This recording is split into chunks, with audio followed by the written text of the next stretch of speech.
સૌ સંત હરિભક્તો 10મીને દિવસે વડથલ આવી ગયા. શ્રીજી મહારાજના દર્શનને માટે મહારાજની રાહ જોતા હતા. પશ્ચિમ દિશાએ ઘાટો મોટો વડથલ ગામની, ત્યાં જઈને સભા ભરી છે. મુક્તાનંદ સ્વામી પણ ત્યાં આવી ગયા. મુક્તાનંદ સ્વામીને હરિભક્તો પૂછ્યું કે બધા આવી ગયા, એકાદશી પણ આવી, મહારાજ હજુ કેમ આવ્યા નથી? ત્યાં જયાનંદ વર્ણી ગઢપુર થકી સમાચાર લઈને આવ્યા કે મહારાજ જેઠ સુધી પાંચમના રોજ નીકળ્યા હતા અહીંયા આવવા માટે. કાઠી ભક્તોને પણ ભેળા લીધા હતા. કાઠીઓને આંબા ખાવાની હોંશ બોરી, સમજ્યા? એટલે મહારાજ કે તમે હાલો ત્યાં કને કેરીઓ ખવડાવશો કે હો, પાકી ભીમ એકાદશી ઉપર હોય ને બધી, ત્યાં તો જોરદાર હોય આંબા. એ ગુજરાતમાં થતા, કાઠિયાવાડમાં કોઈ આંબા મળે નહીં. જયાનંદ વર્ણી કે મહારાજે કાઠીઓને લાલચ આપી હતી કે તમે હાલો ત્યાં કને પાકા મીઠા આંબા ખાવા મળશે.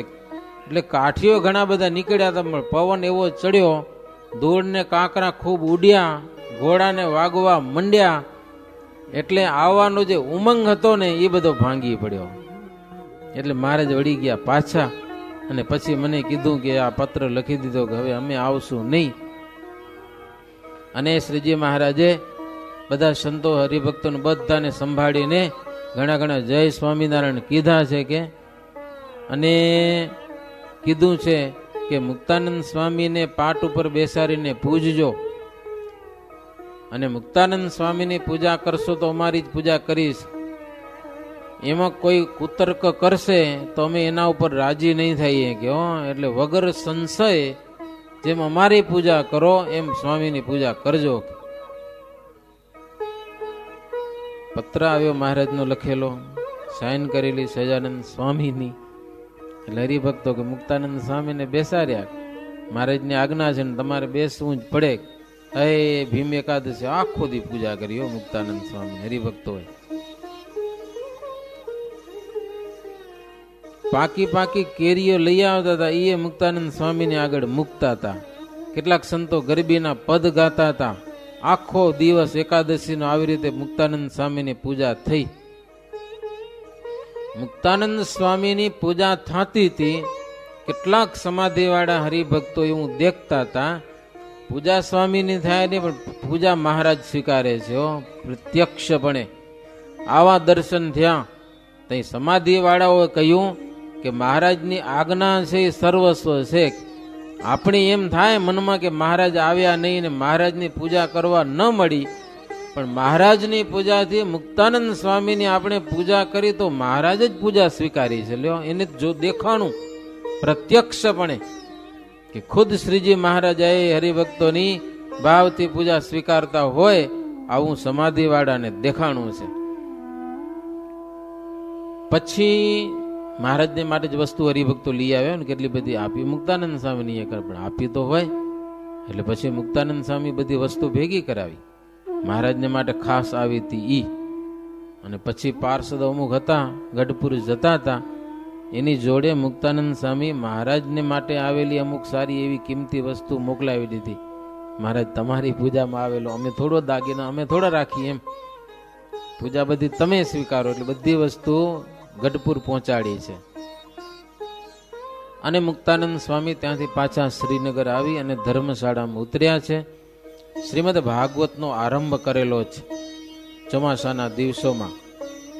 મુક્તાનંદ સ્વામી વાંચતા હતા, વરસાદ થયો, એ વાવણા થઈ ગયા, આમાં લખ્યું બધું. હો, આનંદ થઈ ગયો. બે ચાર દી વાવણા હાલે, એટલા દી ઓછા હાલે, પણ પછી હરિભક્તો ઘણા આવે, સમજ્યા ને? હવે સંતો આવ્યા, વાવેતર થઈ ગયું, હવે શું છે કે ખૂબ લાભ લીધો હરિભક્તો બધા. અને શ્રીજી મહારાજે ગઢપુરમાં ભીમ એકાદશી કરી. જેઠવદમાં મરુ દેશનો એક બુદ્ધિ વગરનો અસુર આવ્યો, ચારણ જ્ઞાતિનો હતો,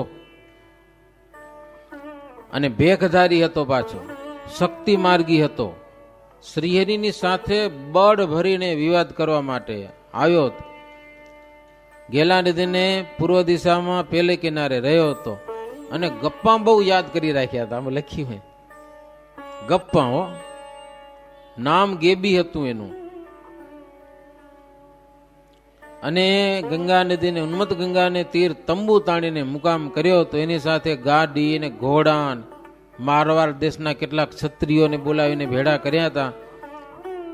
સૌ બંદૂક લઈને આવ્યા હતા. હજારો બંદૂકો હતી એની પાસે. અને અધિક બળ ભર્યો બોલતો અને કહેતો કે હું સ્વામીની પરીક્ષા લેવા માટે આવ્યો છું અને પરીક્ષા લીધા વિના જવાનો જ નથી. આબુથી આવ્યો છું, બોરડીના કાંટા બેહો, એક વાંકો ને એક સીધો, એમ કરવું પડે કળિયુગમાં. એવા ગપ્પા મારે ને વાત મૂકી દો. ઈ કે ઘેલા નદીની દક્ષિણ બાજુ મહાદેવજીનું મંદિર છે, નીલકંઠ મહાદેવજીનું મંદિર. ઈ દેરી આ બાજુ લાવી આપે તોય સત્પુરુષ સાચા, નહીતર હું લાવી આપું. કે લ્યો, સ્વામી જો સાચા હોય, મહારાજને સ્વામી કહેતા બધા, સ્વામી. જો એ સત્પુરુષ હોય તો એ મંદિર છે ને આખું એ એમને એમ ખેંચી આવે કે અહીંયા રાખી દે, નહીતર હું રાખી દઉં. કે લ્યો, આવી બળભરી વાતો કરે. એમ ગેબીએ ડીંગ દીધા. કેટલાક વિમુખ લોકો સાચા માની લીધા પાછા, વિમુખ લોકો. અને બોલતો કે સ્વામી જ્યાં જાય તો એની પાછળ પાછળ હું જાઉં, પણ હવે એને છોડું નહીં. કે હો ક્યાં જશે, કે હવે કોટી ઉપાય કરે તો હવે ઈ મારા થકી બચવાના નથી, ઉગરવાનો કોઈ ઉપાય નથી. ભલે વેદ પુરાણમાં કુશળ હોય, પણ અમારી વાત એના કરતા પર છે. કે એવી વાતો, એવા ડીંગા માર્યો માણસોને ભેળા કરીને. લોકો સાચું માનીને આશ્ચર્ય પામતા, હાચે હાચે એવું હશે, આવડો સમર્થ હશે. અને કે સત્સંગને હવે તો હું ગમે તેમ કરીને ઉખેડી જ નાખવાનો છું. આમ બૂમો પાડતો હતો, સમજો ને. મુક્તાનંદ સ્વામી કે બૂમો પાડતો હતો. હવે રાત્રે શિયાળા હુકાહુક બહુ કરે, ખબર સાંભળે શિયાળાનો અવાજ, રાત્રે અવાજ કરે, પણ દિવસે ક્યાંક ગુમ થઈ જાય, દેખાય નહીં ક્યાંક. એટલે એવો આમ હંતાઈ જાય શિયાળિયા, રાત્રે અવાજ કરે. તો આ એમ શિયાળીની જેમ બૂમો પાડતો હતો, બાકી કાંઈ નતું. વિમુખ લોકો તેને રસોઈ પણ આપતા, લ્યો, કેટલાક પ્રભુ માનીને પૂજા પણ કરતા. એમ બોલવામાં એનું ગુજરાન હાલતું હતું, હું ડીંગા મારીને ચાલ્યા કરતું હતું. 5 દિવસ થઈ ગયા, મહારાજ પાસે ના આવ્યો. 5 દિવસ થઈ ગયા. નિર્લજ થઈ અને બેફામ આમ બોલ્યા જ કરતો હતો. એની બોલી સાંભળી અને પછી શ્રીજી મહારાજે હરિભક્તોને બોલાવ્યા ને ગામના માણસોને બધાને બોલાવ્યા. કેટલાક રસોઈ દેતા હશે ને એને બધાને બોલાવ્યા. 5 દિવસ સુધી તો મહારાજ કઈ બોલ્યા નહીં. હો, પછી મહારાજ મીટિંગ ભરી ગામની, કારણ કે ઓલા પાસે માણસો ઘણા હતા. મહારાજ બધાને કે ગેબી આવ્યો છે ને એની વાતો બધી ગપ્પાની છે, કાંઈ નથી સાચું. અમે ડરતા નથી અને અમે એનું કઈ બગાડ્યું નથી, છતાં અમને ડરાવવા આવ્યો છે ને 5 દિવસથી ફાવે તેવું બોલે છે. તમે પાછા બધા સાંભળો છો. લ્યો, 5 દિવસ થઈ ગયા, તમને કઈ થતું નથી. મહારાજ કે કાંઈ નહીં, કાંઈ કહેતા નથી એને. મહારાજ કે અમે તો એને ઢોંગી માનીએ છીએ. હવે ઢોંગીની સાથે ઢોંગી હોય વિવાદ કરે, કે નકટો હોય એની પાસે નકટો જાય, કે અમારે ક્યાં એની પાસે જવું. કે લ્યો, હવે ગપ્પો મારેલો ની પાસે અમારી શું કિંમત. કે એમ જાણીને અમે કઈ બોલ્યા નહીં, પણ 5 દિવસ સુધી તમે કાંઈ કરતા નથી. હવે એ બિચારો જેમને તેમ બોલ્યા જ કરે રહો. એટલે અમે તમને વાત કરીએ છીએ કે તમે કાંઈ નથી બોલતા, હાવ તમને કાંઈ નથી થતું મગજમાં. અમે જેમ જેમ ક્ષમા કરીએ એમ અમને ડરપોક સમજે છે. અમે ચપટી વગાડીએ તો હતો નતો થઈ જાય. કે એની શું ભકાક, એક ચપટી વગાડીએ ઉડી જાય ક્યાંક. હવે એ શિયાળી સામે અમારે શું જોવાનું. મહારાજ કે શ્રીજી મહારાજ કે શ્વાનથી હાથી અને સિંહ ડરે નહીં. ડરે? કૂતરું ભોભો કરે તો હાથીને કઈ થાય? એની સામે જાય, મને કાં ભાંયરો એમ કેવા. કેસરી સિંહ હોય ને કૂતરું ભોભો કરે તો જો કે દેખીને ભાગી છૂટે. તો હાથી કે સિંહ એની સામે જોતા નથી. મહારાજ કે ગેબી જેવો એક શું હજારો આવે ને હજારો, તો શિવજીનું મંદિર આ બાજુ ના આવે. હું કહું કહી દો એને લઈ આવે આ બાજુ મંદિર. બહુ બળભરી વાતો કરતો હોય તો એમાં બેરિંગ થોડો ગોઠવેલા ધક્કો મારીને હાલ્યું આવે મંદિર કે જમીનમાં થઈ ગઈ. ગપ્પો જ છે મહારાજ કે તમે એને કહી દો ને ભાઈ બતાવો શિવનું મંદિર અહીંયા લઈ આવો. એમ કઈ આવતું હશે મહારાજ કે? મહારાજ કે મૂર્ખ લોકો હોય ને એની આવી વાતો મનાય, બીજાને ન મનાય. મહારાજ કે એટલું તો વિચારો એમાં ધર્મ કેટલો હશે. ધર્મ વગરના માણસમાં તાકાત શું હોય? કોઈ જાતનો ધર્મ નહીં, એમાં શું હોય માલ બીજો? જેટલો ધર્મ છે ને એટલો એમાં પ્રતાપ છે. જેટલો ધર્મ અને નિયમ એટલી એમાં કંઈક સામર્થ્ય છે. ઘરમાં કે સમાજમાં કે ગામમાં એનું કંઈક હાલતું હશે. હાવ ફેલ હશે ને એનું કાંઈ નહીં હાલે. સત્તા ઉપર આવી જાય ને કરવું પડે બીજા નંબરની વાત છે, બાકી એનો કોઈ જાતનો ભાર ન રહે. શ્રીજી મહારાજ કે અમે નથી કહેતા, રાજકોટના લોંગ સાહેબ પણ અમને કહ્યું હતું કે સત્સંગ વિનાના બીજા બધા મત છે ને અધર્મને માર્ગે ચાલે છે, કોઈ ધર્મમાં ચાલતા નથી. અને બધાના મનમાં એમ છે કે આ સત્સંગનો ઉચ્છેદ કરી નાખવો. મહારાજ કેમ નીતિવાળા સાહેબ છે એ પણ સમજી ગયા છે કે આ લોકોમાં કઈ હોય નહીં. તો મહારાજ કે અધર્મીની સાથે વિવાદ કરવામાં શું ફાયદો, એટલે અમે કઈ બોલતા નથી. પણ 5-5 દી થઈ ગયા એટલે હવે અમને કઈ કેવું પડે તમને કે લ્યો. મહારાજ કે એવા બગલાઓ ઠેર ઠેર પડ્યા હોય, પણ ધર્મિષ્ઠ હંસ છે ને એ સત્સંગ રૂપી માન સરોવરમાં હોય છે. હા, એ માન સરોવરનો ત્યાગ કરી અને બગલા ભેગું રહેવા જાય નહીં, અને બગલાની સાથે બાજવા ન જાય કે અમારે ડેટકા તું ખાઈ જાય રોગે. હો જાય હંસ કોઈ દિવસ જાય? એ તો સાચા મોતીનો ચારો કરે, માન સરોવરમાં રહે. બગલો ન હોય કે ત્યાં કને, અને હોય તો કદાચ માછલામાંથી ગોતે, પણ હંસ છે એ સાચા મોતીનો ચારો કરે. તો એને બગલાની સાથે લેવા કે દેવા? મહારાજ કે સાહેબ છે ને એ સત્સંગની વાત પ્રમાણ કરે છે, અને જે આ સત્સંગને ઉથાપવા કરે છે ને એને તો એ ચોર કહે છે, અને ગુના પ્રમાણે શિક્ષા પણ એને કરશે. બીજું મહારાજ કે બાકર સાહેબ, રોલ સાહેબ, ડગલી સાહેબ અને એરણ સાહેબ, આ ગુજરાતના 3 અધિકારીઓ મોટા સાહેબો છે.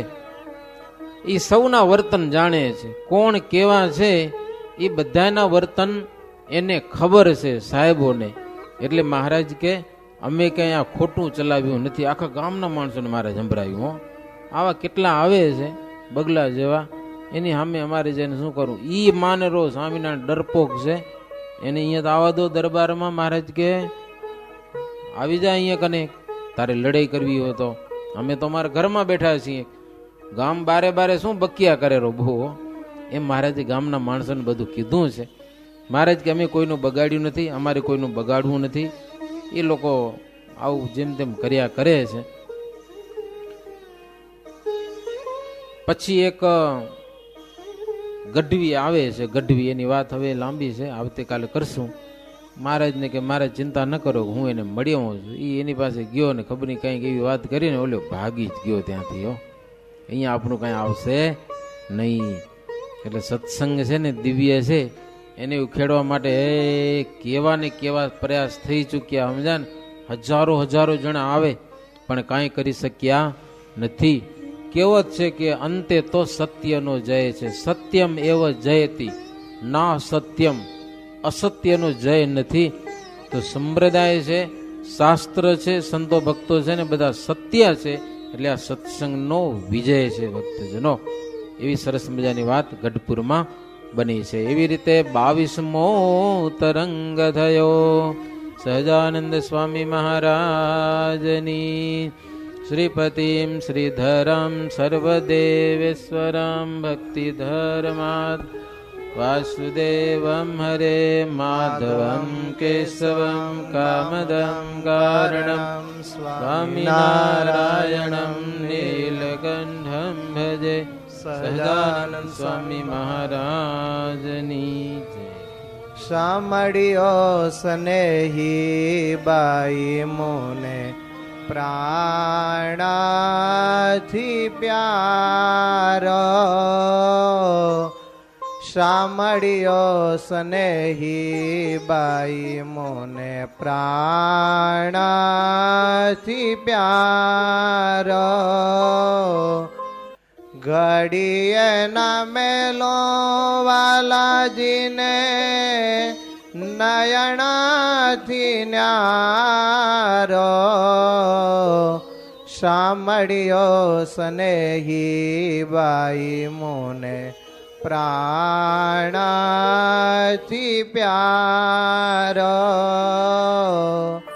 તન મન ધન મારો વાલાજીને કાજે, તન મન ધન મારો વાલાજીને કાજે, હવે નથી બીતી દૂરી જના લોકડાની લાજે, હવે નથી બીતી દૂરી જના લોકડાની લાજે, સાંભળ્યો સ્નેહી બાઈ મોને પ્રાણાથી પ્યારો, વાલાજી સંગાતે બાઈ મારો ચિતડો બંધાણો, વાલાજી સંગાતે બાઈ મારો ચિતડો બંધાણો, હવે આ સંસારિયાને તૃણા જેવા જાણો,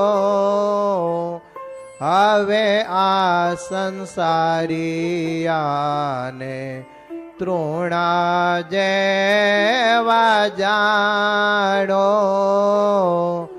સાંભળ્યો સ્નેહી બાઈ મોને પ્રાણાથી પ્યારો, મેલ્યો રે સંસારી અમે તો હરિવાર માટે, મેલ્યો રે સંસારી અમે તો હરિવાર માટે, વાલો જીવરી છું બાઈ મારા શિરને રે સાટે, વાલો જીવરી છું બાઈ મારા શિરને રે સાટે, સાંભળ્યો સ્નેહી બાઈ મોને પ્રાણાથી પ્યારો, ભલે રે મળ્યા મોને હરિવાર આવી, ભલે રે મળ્યા મોને હરિવાર આવી, પ્રેમાનંદના વાલાની હું તો રે કાવી, સાંભળ્યો સ્નેહી બાઈ મોને પ્રાણાથી પ્યારો, ઘડીએ ના મેલો વાલાજીને નયણાથી ન્યારો, સાંભળ્યો સ્નેહી બાઈ મોને